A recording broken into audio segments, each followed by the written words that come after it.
Hermanos, muy buenos días. Es, como siempre, para mí un gozo el poder acompañarles. Mi nombre es Miguel Murillo. Estoy trabajando en la Iglesia Bautista Vida en el distrito de Miraflores, en Arequipa, Perú.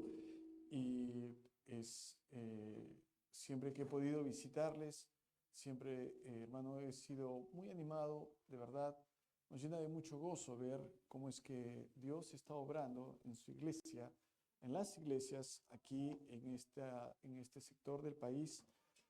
Este retiro de varones fue de mucha bendición para mí. El compañerismo con otros pastores, los hermanos de las diferentes iglesias, fue un tiempo muy especial. El año pasado también pude participar y también poder visitarles. Y hermano, felicitarles por su trabajo aquí. Usted puede ver el nuevo local que ustedes tienen, que Dios ha provisto, ha bendecido. Es algo muy especial. Muchas iglesias, muchos de nosotros estamos anhelantes, expectantes de poder tener un lugar propio. Ustedes ya lo tienen, Dios los ha bendecido y sé que juntos van a seguir haciendo poco a poco más y más arreglos, hermanos. Que proyectos como este sirvan para que ustedes estén más unidos que nunca, hermano, trabajando para tener un lugar donde más personas seguirán llegando para escuchar el Evangelio. Otro proyecto que sin duda ordena la Biblia y va a unir mucho a la iglesia es misiones. Apoyar entonces a misioneros, hermanos, preocupados por llevar el Evangelio a otros lugares de su país o fuera del país. Y nosotros tenemos parte en los proyectos que ellos inician a través de nuestras oraciones y de nuestra ofrenda misionera o promesa de fe. Esa ofrenda voluntaria después de nuestros diezmos, que es usada exclusivamente para apoyar a los misioneros. Tal vez usted piensa, pero Miguel, es poco lo que podemos hacer. No, son varias iglesias las que estamos involucradas en apoyar entonces, y cada uno con un granito de arena hace posible que otros lugares puedan tener entonces un edificio donde reunirse y escuchar el Evangelio como ustedes tienen la oportunidad. Queremos que otras personas tengan esa bendición, ese privilegio. Y por eso una iglesia misionera no es solamente una iglesia que tiene en el letrero la palabra misionera, lo tengas o no, una iglesia misionera es una iglesia que ora por obreros, que envía obreros o los apoya económicamente. Tu iglesia lo está haciendo desde hace mucho tiempo y estoy convencido, no tengo la menor duda, que esa es una de las razones por las cuales Dios ha seguido dando crecimiento entonces a tu iglesia, crecimiento espiritual, madurez espiritual. Te invito a seguir siendo fiel, hermano, con tus oraciones y tu generosidad. Y si usted nos está acompañando recién, quiero recordarle que si usted busca un lugar donde estudiar la Biblia, tiene usted en el pastor Fabián, su familia, entonces una persona ideal para ayudarle, para enseñarle más de la palabra de Dios. Tiene usted aquí en esta iglesia una familia espiritual que estará muy gustosa de poder ver su crecimiento espiritual, ayudarle con su crecimiento espiritual. Vamos a Filipenses capítulo 1, por favor. Mi nombre es Miguel Murillo. Estaré con ustedes el año pasado los acompañé, luego de esto estaré predicando en otra iglesia con el pastor Jorge Muñoz. Y nuevamente, hermanos, estoy muy agradecido a Dios por la oportunidad y seguimos orando por ustedes. Los hermanos allá en la iglesia Vida, donde estoy trabajando, conocen a hermano Fabián cuando pesaba el hombre 40 kilos con ropa mojada y con monedas en cada bolsillo, pero ahora el hermano ya no, casi ni lo reconozco, hermano. Cuando estaba soltero, entonces ya ahora casado, los hermanos siempre me preguntan por él y cómo está. Entonces, y por su esposa, por supuesto, quien también ya conocen, al menos por foto. Pero sí, hermanos, estoy muy contento por él y muy contento de ver cómo ustedes lo aman, lo cuidan. La verdad, tienen un privilegio tenerle a él como pastor, y tal vez puede ser muy joven, puede parecer tu hijo, tu nieto de repente, pero hermano, en cuanto a madurez espiritual, sí, Dios lo ha bendecido muchísimo, ha dado mucho crecimiento y estoy seguro que Dios lo está usando, lo sigue usando. Y la verdad, hermano, entonces no mucho de lo que está pasando aquí y en tu vida espiritual es porque Dios lo está usando, y por eso te animo a seguir cuidando de él, amándole y por supuesto animándole. Y qué mejor que animarle, que estando presente, que siendo muy fiel, que ayudando, participando, hermano, eso significa mucho para cualquier pastor. Vamos a Filipenses 1, mira el versículo 27 al versículo 30, por favor. ¿Ya? En el capítulo 1, esta carta la escribe Pablo a los hermanos en Filipos. Pablo está en la cárcel. Pablo está en circunstancias adversas. Pablo está en la cárcel entonces y escribe una carta en la cual quiere animar a los hermanos a que no pierdan su gozo. Quiere animar a los hermanos a que no pierdan su unidad. Esta iglesia, la iglesia en Filipos, evidentemente no tiene problemas morales, no tiene problemas doctrinales. Sí hay problemas de unidad. Y Pablo lo va a decir más adelante en el capítulo 4. Hay dos hermanitas que parece que Evodia y Síntique tienen problemas interpersonales y Pablo las anima a resolver el conflicto bíblicamente y anima a un hermano para que las ayude a resolver este conflicto. Es interesante, eran personas maduras en la fe. Eran dos hermanas muy fieles que habían empezado ayudando a Pablo en la extensión del evangelio. Entonces es posible que aún siendo maduros espiritualmente puede haber problemas dentro de una iglesia, de relaciones interpersonales. Bueno, a veces cuando tenemos problemas dentro de una iglesia nos escandalizamos. Hay gente que lo usa como excusa para salirse, otros para no ir. Pero hermano, Pablo era el pastor de esta iglesia y había problemas interpersonales. Jesucristo era el pastor de la primera iglesia y habían hermanitos que estaban peleándose por el primer lugar. Así que si usted se da cuenta, no es un tema necesariamente del pastor. Amén, hermanos. A veces todavía estamos peleando con la carne, naturaleza pecaminosa, pero lo que tú debes hacer es cuidar a tu iglesia, cuidando la unidad de la iglesia. Por eso, hermano, hermana, nada de estar haciendo cosas, diciendo cosas que puedan quebrar esa unidad. Porque una iglesia dividida va a ser difícil que sea bendecida. Una iglesia dividida va a ser difícil que trabaje unida. Entonces, por eso, hermano, hay que cuidar la unidad en nuestra iglesia. Y vemos entonces que Pablo va a tratar ese asunto en esta carta. Pero lo que Pablo va a decir entonces, él habla a título personal. La primera parte del capítulo 1 es autobiográfica. Él habla acerca de sí. Y él dice algo, entonces, a nombre propio, que puede decir cada creyente, cada persona que ha puesto su fe en Jesucristo. Cuando dice en el versículo 21, para mí el vivir es Cristo y el morir es ganancia. Cuando dice Pablo esto, entonces, lo dice cada creyente en realidad. El vivir no es el trabajo, no es la familia. El vivir no es entonces juntar para mi jubilación. No, para nosotros el vivir es Cristo. Quiere decir, y lo explica más adelante, estar preocupado por la obra de Cristo. Propagar el nombre de Cristo. Eso es el vivir. La verdadera vida para nosotros se relaciona entonces con Cristo, con lo que es Cristo, con lo que nos ofrece Cristo. Perdón de pecados y vida eterna. Propagar su evangelio. Eso es el vivir es Cristo. Entonces, no digas que el vivir es Cristo si es que no estás preocupado por honrarle, por agradarle, por hacer conocer su nombre. Eso es el vivir es Cristo. Y luego dice, el morir es ganancia. Eso lo dice todo creyente. Hay personas que viven con pánico por la muerte. El creyente no. Lo peor que nos puede hacer la muerte es llevarnos a la gloria. Lo peor que puede hacernos la muerte es llevarnos al mejor lugar, que es la presencia de Cristo. Si tú vives para Él, es porque sabes que al morir estarás con Él. Por eso dice, y el morir es ganancia, versículo 23, porque Él tiene deseo, y todo creyente, de partir y estar con Cristo, lo cual es no mucho mejor, muchísimo mejor. Eso dice el cristiano. Si tú no puedes decir esto como Pablo, el morir para mí no es ganancia, Miguel, entonces no eres cristiano. Si un cristiano no dice, al morir,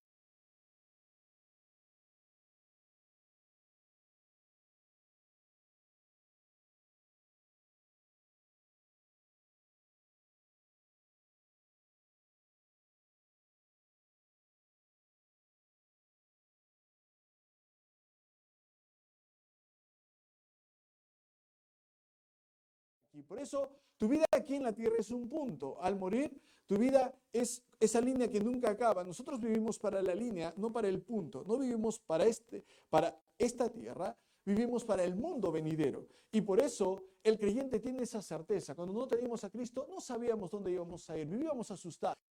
Vivíamos haciendo religión, esperando entonces que algún día alcancemos el cielo, porque eso es la religión, hacer, pero el cristianismo es hecho, ya está pagado, ya está cancelado. Cristo pagó mi cuenta, una cuenta que no puedo pagar, y por eso al partir estaré con Cristo. Ya que estaré con Él, vivo para Él. Ya que estaré con Él, vivo para agradarle a Él. Ya que estaré con Él, vivo para anunciar su nombre entonces a los demás. Por eso el vivir es Cristo, el morir es ganancia. Cuando una persona, para el vivir es el dinero, el morir es perderlo. Cuando una persona, el vivir es el placer, el morir es perder ese placer, ya no disfrutarlo. Para personas, el vivir es la salud, el morir entonces es enfermarse, básicamente. Si para una persona el vivir es la razón de mi vida, el motor de mi vida, son mis padres, son mis hijos, el morir es, sienten morir cuando pierden a esas personas. Si alguien dice, para mí el vivir es mi cónyuge, el morir es que me falle, que me lastime, te das cuenta que en realidad el cristiano vive para Cristo. La razón de ser es Cristo. Es el motivo de su vida, agradarle a Él. Agradece a Cristo, quien le ha dado, quien nos ha dado, nuestra esposa, nuestros hijos, nuestros padres. Nos agradecemos los regalos de Dios, pero adoramos a Dios, al dador de esos regalos. No lo olvides, el vivir es Cristo. Él es tu máxima motivación. ¿Por qué ya no haces algunas cosas? Por amor a Cristo. ¿Por qué haces estas otras? Por amor a mi Cristo. Una persona sin Cristo es amable con otros, ayuda a otros, hasta que no le agradecen, no le reconocen, no valoran, lo dejan de hacer. ¿Por qué? Porque lo hace por otros. Lo hace mientras saque algún provecho o beneficio. Pero nosotros lo hacemos por amor a Cristo. Nos agradezcan o no, valoren o no, lo hacemos por amor a Cristo. ¿Por qué? Porque de Él recibiremos la recompensa. Es así, Él siempre ve, Él lleva las cuentas. Cuando alguien te lastima, deja que Él lleva las cuentas. Si haces cosas buenas y nadie las valora, los agradece, Él lleva las cuentas. El Señor es el que lleva las cuentas, no nosotros. Así que estamos en sus manos y nuestro futuro está en sus manos y por eso vivimos con seguridad, vivimos con gozo, con confianza. Pero mira el capítulo 1, versículo 27. Entonces ahora Pablo va a dejar entonces el tema autobiográfico y va a dirigirse a la congregación. Porque dice, solamente que os comportéis, o sea, ustedes, solamente que vivan como es digno del Evangelio de Cristo. Dice, para que, o sea, que vaya a veros o que esté ausente, oiga de vosotros que estáis firmes en un mismo espíritu, combatiendo unánimes por la fe del Evangelio. Quiero que veas entonces, por favor, dice, ¿cómo debes de vivir? ¿Cómo debes comportarte? Digno del Evangelio. Luego dice que oiga, número 2, que estáis firmes en un mismo espíritu, unidos. Número 3, combatiendo unánimes por la fe del Evangelio. Número 4, pon el número 4 y un círculo ahí, por favor, porque te estoy dando las divisiones del texto. 28, en nada intimidados por los que se oponen. En nada intimidados, no asustados, no con miedo, por los que se oponen, para ellos indicio de perdición, para vosotros de salvación. 29. A vosotros os es concedido a causa de Cristo, no solo que creáis en Él, sino también, pon el número 5 y un círculo, padezcáis por Él. ¿Cómo vive un cristiano? Te doy las divisiones y te paso a explicar de manera breve algo acerca de ellas. Versículo 27. Compórtate digno del Evangelio. Así vive un cristiano. Vive de tal forma que a través de su estilo de vida quiere respaldar el mensaje, no lo contradice. Número 2, pon allí por favor, entonces firmes en un mismo espíritu. Entonces no se rinde, pero está unido a otros creyentes, no está peleando con otros creyentes. Un mismo espíritu. Número 3, combatiendo unánimes por la fe del Evangelio. Veamos, el título es ¿cómo vive un cristiano? Entonces dice, número 1, ¿cómo vive un cristiano digno del Evangelio? Quiere decir, hermano, que tu conducta debe respaldar el mensaje, no debe desacreditarlo. El mundo, tal vez, lo único que verán acerca de Dios es un cristiano, una vida transformada. Entonces, un cristiano no solamente habla del Evangelio, lo vive, lo practica. Un cristiano no solamente habla de Cristo, lo imita.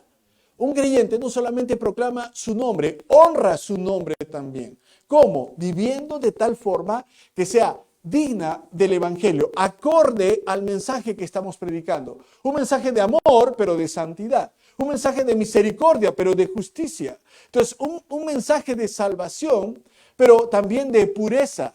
Entonces, ¿cómo vive un cristiano? Un cristiano tiene mucho cuidado de no contradecir con su estilo de vida sus palabras, de no borrar con el codo lo que escribe con la mano. Así vive un cristiano. Yo quiero preguntarte si las personas donde tú trabajas o estudias saben que eres un cristiano. Sí, bueno, no lo vamos a hacer por si acaso, no vayas a pensar, pero imagínate que mandamos entonces a un espía, de repente, hermano Juan Pablo, lo mandamos de incógnito para que, y nadie lo va a reconocer, te prometo.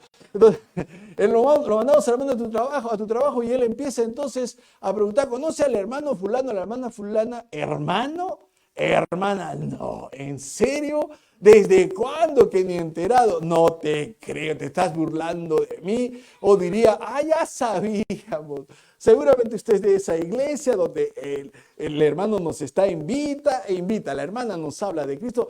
Todo tiene sentido, dicen entonces, ¿no? Ahora ya sabemos por qué. Entonces, en los cumpleaños tiene gaseosa, juguito en el vaso. Ya sabemos, algo estaba pasando. Ya sabemos por qué no usa malas palabras. Ya sabemos por qué es tan amable, por qué es puntual, responsable. Sí, es Cristo. Cristo es el que nos salva, pero también nos transforma. Una persona sin Cristo presume. Si es que hace cosas buenas, dice, claro, es que fuerza de voluntad, es que la familia de la que vengo, eso hace una persona sin Cristo. Pero el cristiano, toda la gloria se la da a Dios. Si hay algo bueno en nosotros es gracias a Él, si hay algo malo es por culpa nuestra, pero es gracias a Él, toda la gloria se la da a Él. Así que quiero saber si las personas, hermano, te pregunto, sabrían entonces de Cristo por tu estilo de vida. Hermano, quiero recordarte que no solo vivimos para Cristo, hablamos de Él. Si solamente vivimos bien, pero no hablamos, la gente va a pensar que quizás vivimos bien porque venimos de buena familia. No, hay que hablar del Evangelio para que entiendan que nuestro estilo de vida tiene una explicación. Cristo, Él es la explicación. Punto, no hay otra explicación. Él te salva, Él te transforma. Entonces, vive de tal forma que no contradigas el mensaje. Vive de tal forma que no vivas tal que las personas digan, por él no voy a la iglesia, por esa persona jamás pisaré una iglesia, porque si así son, ¿cómo serán los demás? No, esa persona está desobedeciendo. Tal vez tú no querías venir antes, porque viste, y cada vez que alguien no quiere venir a una iglesia, siempre usa el peor ejemplo para justificar su inasistencia, ¿no es cierto? Siempre toma el peor modelo, la especie que está de repente más bajo nivel y dice, por eso no voy. Un ratito, si vas a hablar de un cristiano, ¿por qué no hablas de aquel que es fiel, que es generoso, que es servicial? No, es que me siento más a gusto hablando de él, me siento bien. Y así, no quiero ir a la iglesia y quiero usarlo como excusa. Deja a esa persona que dará cuenta a Dios. Tú explícale, cuando alguien te diga, yo iría a tu iglesia, pero he visto a alguien que se llama hermano y hace esto, hace aquello, tú dile, Dios no aprueba lo que él hace.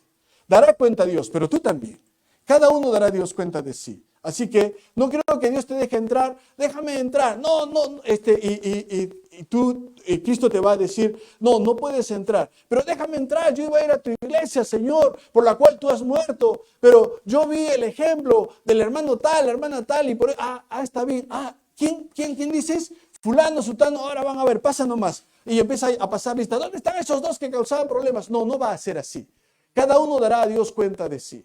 Cada uno tiene que arrepentirse y poner su fe en Jesucristo. Pero sin duda, hermano, el pobre testimonio de ciertas personas es un obstáculo para personas que se acerquen a Jesucristo. Por eso, hermano, mira lo que espera Pablo, lo que dice Pablo acerca de los creyentes. Solamente que te comportes como es digno del Evangelio. Vive a la altura de tu condición. Eres hijo de Dios, vive como tal. Imita a tu Padre. Entonces, Pablo ruega una y otra vez que lo imiten así como él imita a Cristo. Dice, imítalo, imita a Cristo, refleja el carácter de Cristo. Así vivimos. Luego dice, para que sea que está ausente, entonces, o vaya a veros. Mira, número 2, que estáis firmes en un mismo espíritu. ¿Cómo vive un cristiano en unidad? ¿Cómo vive un cristiano? Número 1, digno del Evangelio, pero número 2, firme en un mismo espíritu, unidos y perseverantes. Firme significa, es un término militar, no doy marcha atrás. Firme significa no me rindo. Y a veces nos rendimos cuando decimos entonces, cedemos al pecado, eso es rendirse. Cuando decimos, ya no voy a servir a Dios, eso es rendirse. Es un lado positivo y un lado negativo, si te das cuenta entonces. Porque es tomar partido por Dios contra Satanás, por la verdad contra la falsedad, por la justicia contra el pecado. Entonces, firmes, hay que tener una convicción muy fuerte acerca de lo que es realmente importante, pero en un mismo espíritu significa unidos. Un creyente no vive peleando con otros creyentes. El enemigo no está adentro, está afuera.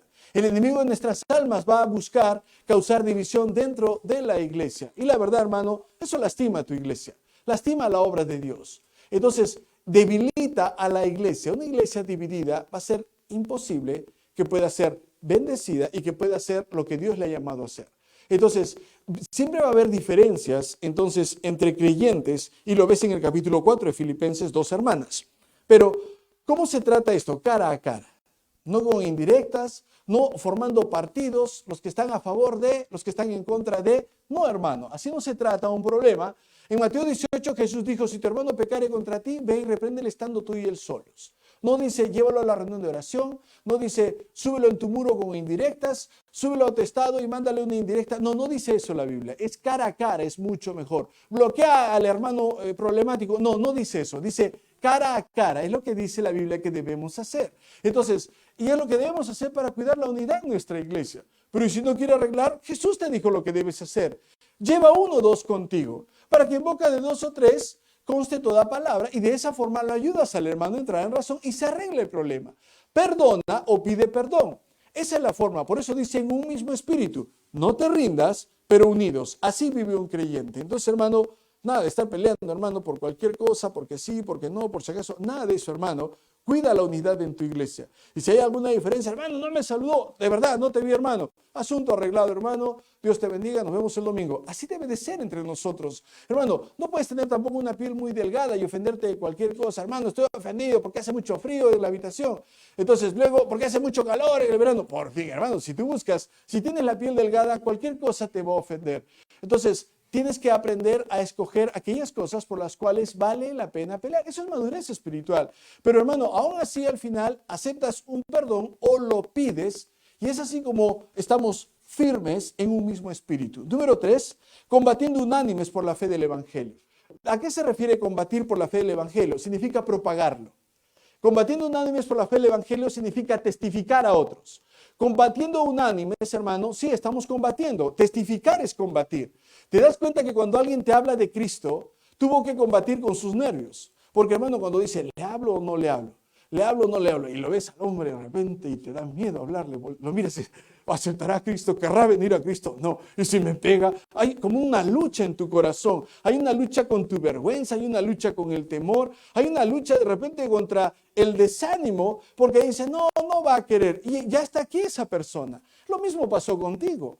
Hubo una lucha, porque es una lucha. Dar a misiones, hermano, es una lucha. Porque dices entonces, o para mí o para nuestros misioneros. Es una lucha. Por eso dice, combatiendo unánimes por la fe del Evangelio. Está diciendo, propagándolo. ¿Cómo vive un creyente? Hablando a otros de Cristo. Haciendo todo lo posible para que el mayor número de personas conozca a Cristo. Es imposible que conozcas a alguien que hable de Cristo y ande deprimido o sienta que su vida es miserable. Siempre que veas a una persona que llega a esta condición en su vida, siempre vas a encontrar una persona sumamente egoísta, que no tiene tiempo ni deseo de ayudar a otros, preocuparse por otros y menos por sus almas, llevarles el Evangelio. ¿Cómo vive un creyente? El creyente Pablo dijo, yo quisiera que todos ustedes, en un momento que lo juzgaban, sean como yo menos estas cadenas. Lo que está diciendo Pablo es, yo quisiera que sean cristianos. Pablo dijo, yo sería anatema, estaría dispuesto a ir al infierno si es que eso haría que todos mis paisanos fueran al cielo, los israelitas. Eso está en el libro de Romanos. ¿Sabes cuál es el mayor gozo? El mayor deseo de un cristiano es dar gloria a Dios. El mayor deseo de un cristiano es hacer otros cristianos. El resultado de cristianos son otros cristianos. Hermano, esa es la razón de vivir para nosotros, darle gloria. ¿Por qué Dios habría de darte fuerzas, salud, recursos, si es solamente para ti todo? No, hermano. Si te da estas cosas, que sea para que tú estés enfocado en llevar a otros el Evangelio. Y si terminas encadenado a, de repente, como Pablo dice, mis prisiones no son en vano, si terminas encadenado, pero no en la cárcel o en un penal, sino en una cama de hospital por salud, pues bien, ahí es porque sin duda es una oportunidad para que allí llegue el Evangelio de Cristo. Amén.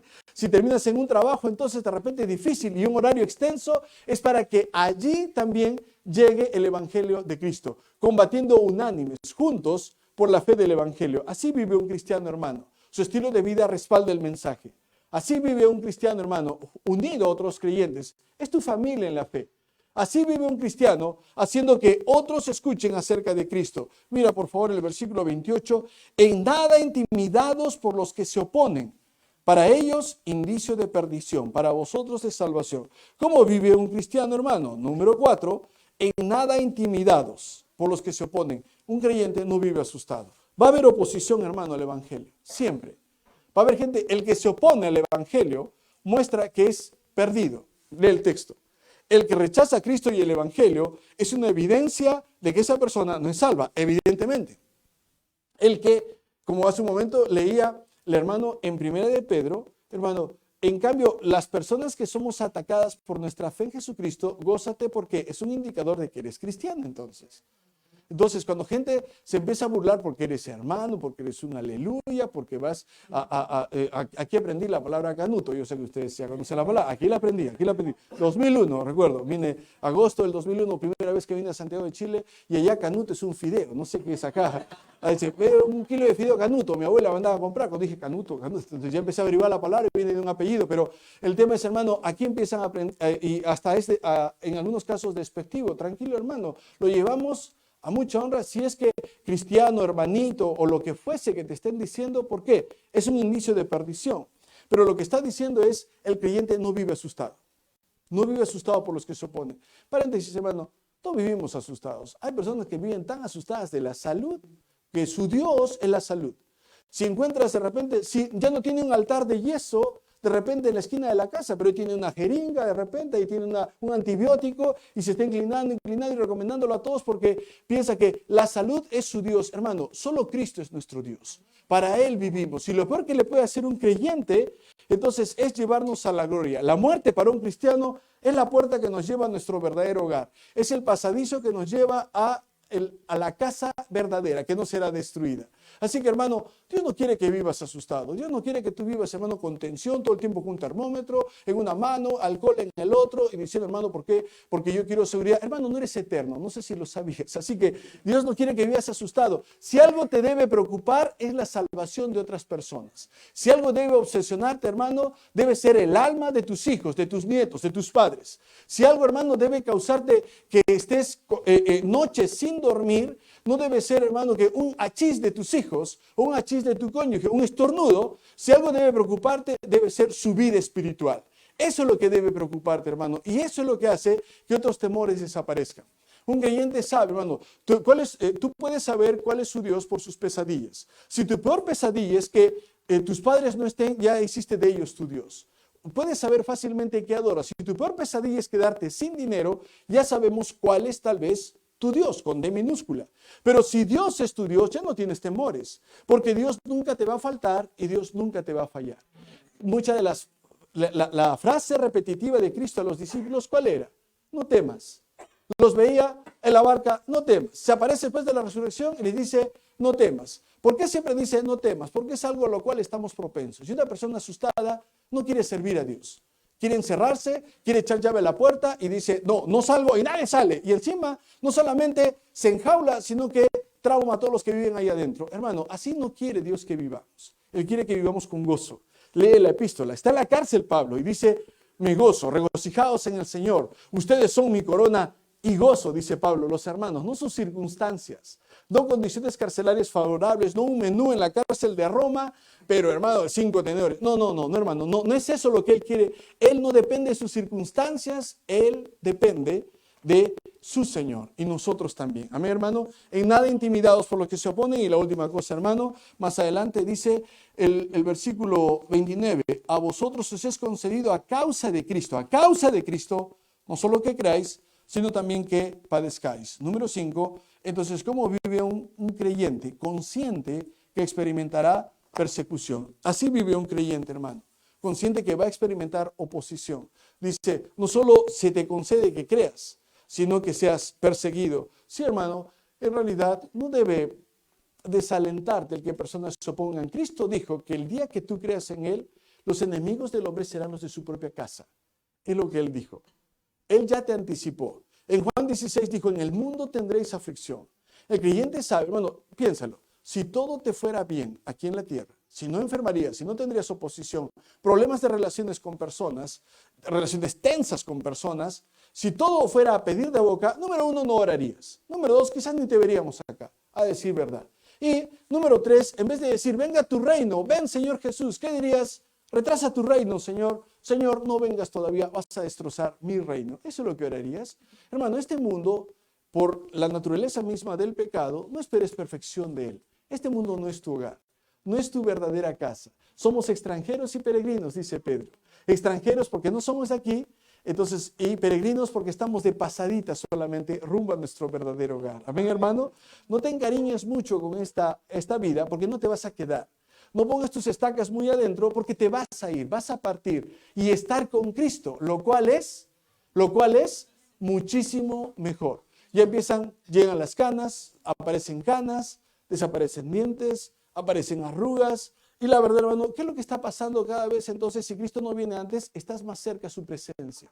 ¿Estás listo para ir a la presencia de tu Señor? Sí, pues debes de vivir de tal forma que sea digna de su nombre. Amén. Entonces, así vive un creyente, hermano. Vive sin temor. Así vive un creyente, no peleando con otros creyentes.